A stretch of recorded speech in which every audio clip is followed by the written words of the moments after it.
नमस्कार। आज यमुनानगर के सैन समाज के सैन बाबा के जन्मोत्सव बड़ी ही धूमधाम से मनाया गया, जिसमें मुख्य अतिथि के तौर पर हरियाणा शिक्षा मंत्री कंवरपाल गुर्जर और पुलिस अधीक्षक यमुनानगर पहुंचे, जिन्होंने पहुंचकर दीप प्रज्वलित कर सैन बाबा की प्रतिमा पर पुष्प अर्पित करते हुए मुख्य अतिथि के तौर पर पहुंचे शिक्षा मंत्री ने सैन समाज की धर्मशाला के लिए 11 लाख रुपए की अनुदान राशि की घोषणा की और सैन समाज के लोगों ने शिक्षा मंत्री का फूल मालाओं के साथ फूल माला पहनाकर स्वागत किया। इस मौके पर पहुंचे हुए पुलिस अधीक्षक यमुनानगर का भी फूल मालाओं से स्वागत किया गया। शिक्षा मंत्री ने पिछड़े वर्ग की जातियों के लिए अपनी सरकार को हितैषी बताते हुए कहा कि आज हमारी सरकार में सभी को आगे बढ़ने का मौका दिया जा रहा है और वरीयता के आधार पर नौकरी दी जा रही है।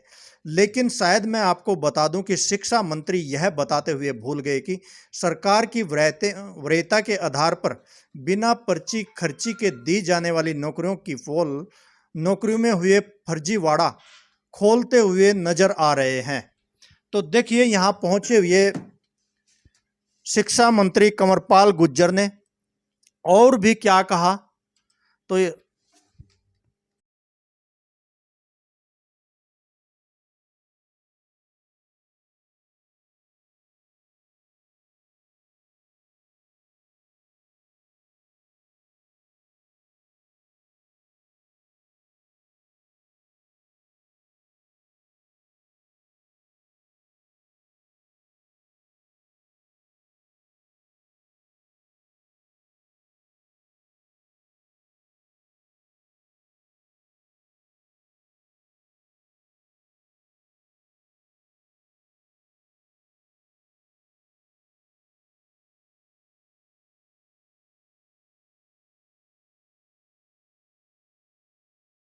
का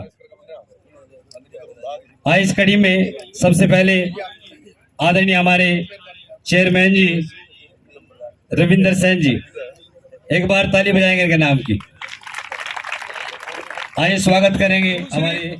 आज यमुनानगर में अभी हमने इसका जो जगह ली है इसका बयान दे रखा है, बयान नहीं दिया, ये तो सिर्फ करके एक सही दिशा दे दी है। और हमारे समाज की तरफ से जो आप यहाँ पहुंचे हैं, पूरे जिले के अंदर पूरा आपका मान बढ़ेगा। सैन समाज के प्रधान भाई राजकुमार जी, भाई शिव कुमार जी, भाई शमशेर सिंह जी, भाई रमेश जी, भाई भूपेंद्र जी, भाई पृथ्वी सिंह जी, मांगेराम जी, भाई सतपाल जी दसौरा, ओमकार जी, बहुत बहुत बधाई, बहुत बहुत शुभकामनाएं, आप सबको बहुत बहुत बधाई। और सैन समाज को बहुत इंटेलिजेंट समाज माना जा, बहुत पुरानी भी बातें ही हैं कि बहुत समझदारी का काम कर सका, लेकिन बीच का एक दौर ऐसा आया कि समझदारी की वैल्यू नहीं रही कुछ भी। यहाँ सारी वैल्यू थी वो स्पार्सों की वैल्यू की थी कि भाई जिसका राज है उसके हिसाब से सारे काम होंगे, उसी के आदमी लगेंगे, उसी की नौकरी मिलेगी, उसी की ठेकेदारी होगी, सारे काम उसी के होंगे। लेकिन हमारी सरकार बनने के बाद हमने एक बात कही कि हरियाणा एक, हरियाणवी एक, सारे के सारे हमारे नौके एक ही जैसे हैं। हालांकि रोल आपका है बनाने में बहुत बड़ा, आप लोगों ने बड़ा आशीर्वाद दिया, सहयोग दिया, सारे समाज ने दिया, आप भी उसी में से हैं जो सहयोग देने वाले हैं। तो हमने जो मेरिट पे नौकरी शुरू करी ना, अगर आप ध्यान दे देखो, पता नहीं आपका ध्यान है कि नहीं है, होगा हमारे भी 2 बच्चे लगे जी। तो सबसे ज्यादा फायदा उसका बीसीए ने हुआ। जो बीसीए वर्ग है ना, वो है तो इंटेलिजेंट, लेकिन सिफारिश कुछ नहीं थी उसका, ना तो उसका एमएलए बड़ा आसानी थे, और बस एमएलए नहीं बढ़ता तो मंत्री तो कहां से बनागा। तो पहले तो सारा एमएलए मंत्रियों को ही देख रहा था। तो अब अगर ये सारा का सारा सिस्टम शुरू किया कि भाई मेरिट पे नौकरी मिलनी शुरू हुई ना जी, तो बीसीए ने सबसे ज्यादा लाभ होया। मुझे नहीं पता आपने जानकारी है कि नहीं है, बीसीए पिछली बार जनरल में चला गया, काफी नौकरियां उसने जनरल की भी ले ली। तो उसका कोई इंटेलिजेंस की कमी नहीं थी उसमें, वो इंटेलिजेंट तो बहुत था पर उस पर सिफारिश नहीं थी। अब उसकी इंटेलिजेंसी से वोट नौकरी मिल रही या रोजगार या कोई भी किसने होगा जो संख्या में कुछ कम होगा, क्योंकि उसके साथ ही गड़बड़ हो सका, तो उसने सब ज्यादा फायदा होगा। तो आज समाज में जिस प्रकार की माननीय मुख्यमंत्री जी ने शुरुआत की तो उसका सभी वर्गों को बहुत बड़ा लाभ रहा। और ये आपने एक अच्छा विचार किया कि भाई अपना यहाँ पे कोई ना कोई बैठने की इस प्रकार की जगह, चाहे उसने धर्मशाला कह लो चाहे कुछ भी कह लो, भवन कह लो, तो आपने उसका एक विचार किया कि यहाँ कुछ ना कुछ ऐसी जगह बननी चाहिए ताकि जहां बैठ का हम विचार कर लें। कई बार हमारे मन में विचार एक आवा कि भाई बिरादरी अनुसार बैठका कर रहे हैं, कुछ कर रहे हैं। बिरादरी बात तो बुरा है, अगर हम बिरादरी के नाम पर किसी दूसरे की बुराई करा, उसकी टांग खींचा, बुरी बात है। लेकिन अगर बिरादरी बैठका कोई अच्छे काम के बारे में सोचा भी हमारी बिरादरी पढ़नी चाहिए तो इसमें तो कोई बुराई नहीं। बनावांगे कि हमारे बच्चों ने भी पढ़ना चाहिए या हमारे बच्चों ने बिजनेस में यो काम करना चाहिए, यो काम करना चाहिए, चर्चा चलागी। कोई मैंने नहीं कह रहा सारों में कर देंगे, पर कुछ तो करेंगे शुरू और कुछ ना कुछ उसका लाभ होगा। तो आपने बहुत अच्छी ये सोच शुरू की, तो मैं इसके लिए बधाई देता हूं। और निश्चित तौर से आप सब लोग जो गुरु महाराज जी ने रास्ता दिखाया उस पर आप सब लोग चलेंगे और अपने जीवन में इसी प्रकार की नैतिकता, इसी प्रकार की पवित्रता लेके आएंगे और देश और समाज के लिए काम करेंगे। आज आप इसकी शुरुआत कर रहे हैं, तो इसलिए सबसे पहला मेरे ही मुहूर्त में अपनी ओर से 11 लाख रुपए की घोषणा कर रहा है। 11 लाख रुपए आपको दूंगा इसके लिए और हम आपका पूरा बहुत बधाई और बहुत बहुत शुभकामनाएं। चौक के लिए विनती, चौक वाला थोड़ी देर में थरला भी लग रहा यो मदन चौहान है ना, ये चौकी वाला है, इस पर चौक करवा लियो। सबका बहुत बहुत धन्यवाद। बहुत बड़ा योगदान हमारे समाज के लिए दिया, एक बार फिर चाले चाहूंगा समाज। जोरदार ताली हमारे आदरणीय चौधरी साहब के लिए। 11 लाख रुपए का अनुदान दिया है सैन समाज के लिए, बार बार धन्यवाद आदरणीय हमारे चौधरी साहब का। आइए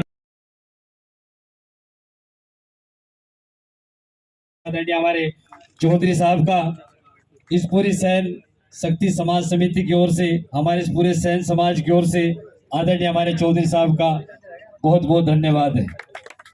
बार बार स्वागत करते हैं। बढ़ाते रहो, जैसे हमने 2 साल मेहनत करी है इसी तरह 1 साल में और भी करके दिखाओ आप लोग अपने सहयोग से।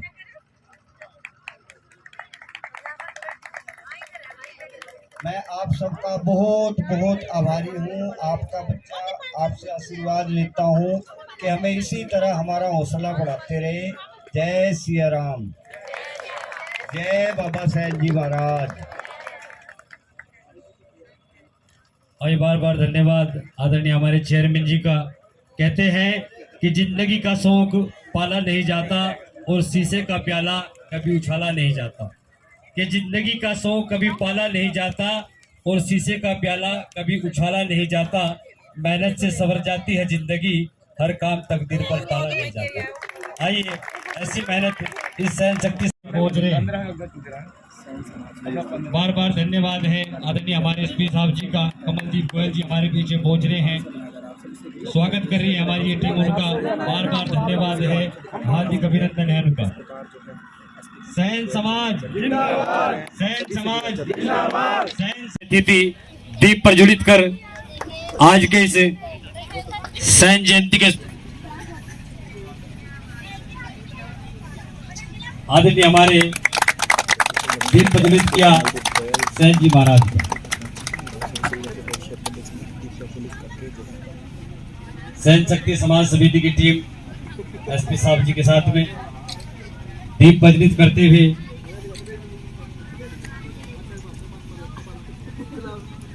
सैन शक्ति समाज समिति स्वागत करती है माननीय अतिथियों जी का।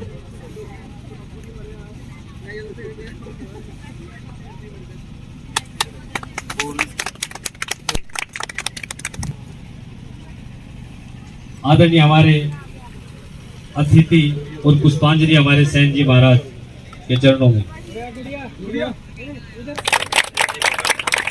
अतिथि बजा देंगे जोरदार एक बार के लिए।